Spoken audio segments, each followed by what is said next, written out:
کانگریس سے پیسہ وصول کرنے کے لیے. تین قرآن. ایک قرآن جس پر پڑھ کے بخش دیا جائے تمہارا باپ جنت میں چلا جائے, تین پڑھے جا رہے ہیں, کیوں نہیں جائے گا؟ صاحب وہ کافر ہے. کافر کہاں ہے؟ نہیں, وہ کلمہ نہیں پڑھتا. جو کلمہ تم پڑھتے ہو وہ بھی تو وہی کلمہ پڑھتا ہے. تم کہتے ہو لا الہ الا اللہ محمد رسول اللہ, اس کے یہاں پر بھی تو یہی کلمہ لکھا ہوا ہے. اتھرو وید کے 20ویں کانڈ میں, اور پنڈت مرنے سے پہلے اپنے بیٹے کو وہی انکہی کے جملے سکھلاتا ہے. لا الہ ہرنے پاپن الا اللہ پرم پدم, تو جو چاہے سورگ تو جپے نام محمدم. ہائے میرے بیٹے, مرنے سے پہلے لا الہ الا اللہ پڑھ لینا, تیرے سارے پاپ مٹ جائیں گے. لا الہ ہرنے پا الا اللہ, لا الہ ہرنے پاپن الا اللہ پرم پدم. لا الہ الا اللہ پڑھ لینا, تیرے سارے پاپ ہر ہو جائیں گے, مٹ جائیں گے. یہی تو اللہ کے نبی نے کہا تھا, ان الاسلام یہدم ما کان قبلہ. اسلام لے آؤ. اسلام کب لایا جاتا ہے؟ جب کلمہ پڑھا جاتا ہے. ما کان قبلہ, جتنے بھی گناہ تم نے کیے ہیں سارے کے سارے گناہ معاف ہو جائیں گے. جو کلمہ تم پڑھتے ہو وہی تو وہ بھی پڑھتے ہیں. فرق اتنا ہے. دلیل کیا ہے؟ تم کھڑی مورتی کی پوجا کر رہے ہو, وہ پڑی مورتی. ایک پڑی مورتی کی, ایک کھڑی مورتی کی.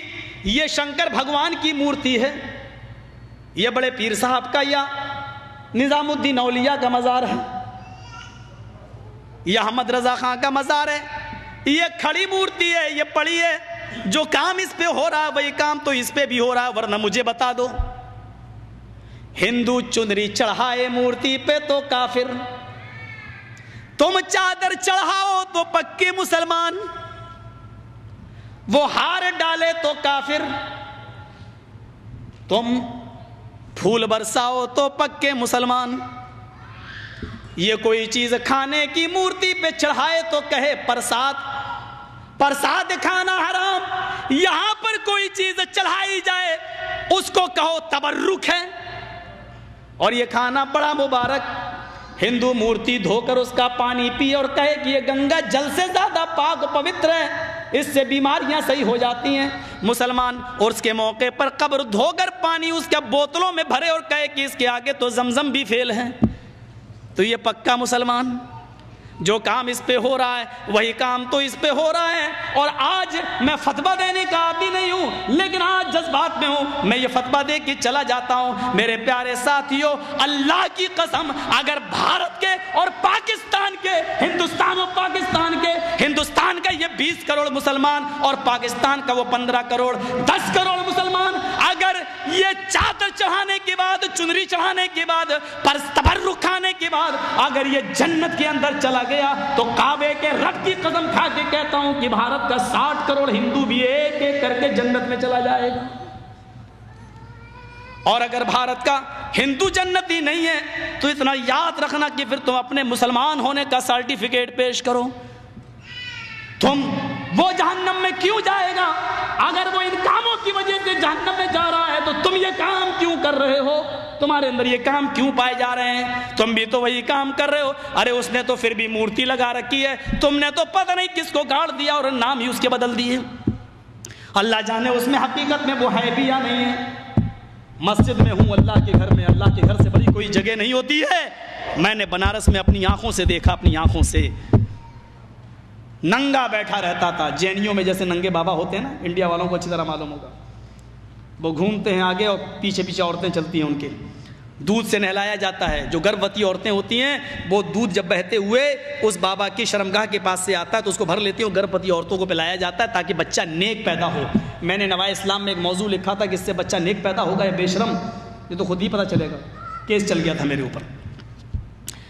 غور کریں آپ,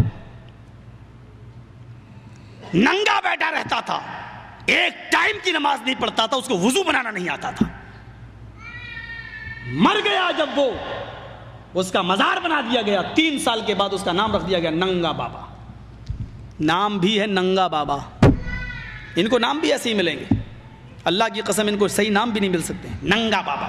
ذرا بتاؤ کہ ننگا رہنا کون سی شریعت میں ہے؟ کون سا مذہب ننگا رہنے کی تعلیم دیتا ہے؟ کون سی تہذیب ہے ننگا رہنے کی؟ اور یہ نام تک رکھا گیا ننگا بابا. بابا پر رکھا ہوا ننگا بابا باقاعدہ. جیسے بریلی کے اندر تھا ایک کتا بابا, اب تو بدل دیا لوگوں نے, کر دیا کتب بابا. کتب کر دیا. لیکن رکشے والے سے کہو کتب شاہ کے مزار پہ جانا تو جانتا ہی نہیں جب تک یہ نہ کہو کتا بابا. ایک کا نام ہے پتنگ بابا. کسی شریف انسان کا کام ہے پتنگ اڑانے کا, نام رکھا گیا پتنگ بابا. بنگلور سائڈ میں چلے جاؤ, مجھے میرے دوستوں نے دکھلایا جنگلی بابا. کون نام ہے یہ؟ نام تو پہلے اچھے رکھ لو یار, نام تو کم سے کم صحیح رکھو. یہ تو جو یہاں ہو رہا ہے وہ کام یہاں ہو رہا ہے. یہ میں نے ہندو دھرم سے ایک توحید بتائی. رام چندر جی نے کہا کہ اس کے سامنے جھکو جو تمہارے رام کا بھی رام ہے. ذرا اولڈ ٹیسٹامنٹ سے ایک توحید سنیے, اولڈ تورات سے, اولڈ ٹیسٹامنٹ. موسیٰ علیہ الصلوۃ والسلام نے کہا اللہ کیا مجھ سے بھی زیادہ کوئی تیری عبادت کرتا ہے؟ اوپر سے آواز آئی فلاں جنگل میں کہ میرا بندہ ہے وہ تجھ سے بھی زیادہ میری عبادت کرتا ہے. موسیٰ علیہ السلام اس بندے سے ملنے کے لیے جاتے ہیں, پہنچ بھی جاتے ہیں, کیا دیکھتے ہیں وہ سجدے میں پڑا ہوا ہے, نمازوں میں مصروف ہے. موسیٰ علیہ السلام نے اس سے کہا کیا بات ہے؟ ٹھیک. تو اولڈ ٹیسٹامنٹ میں آج بھی یہ لکھا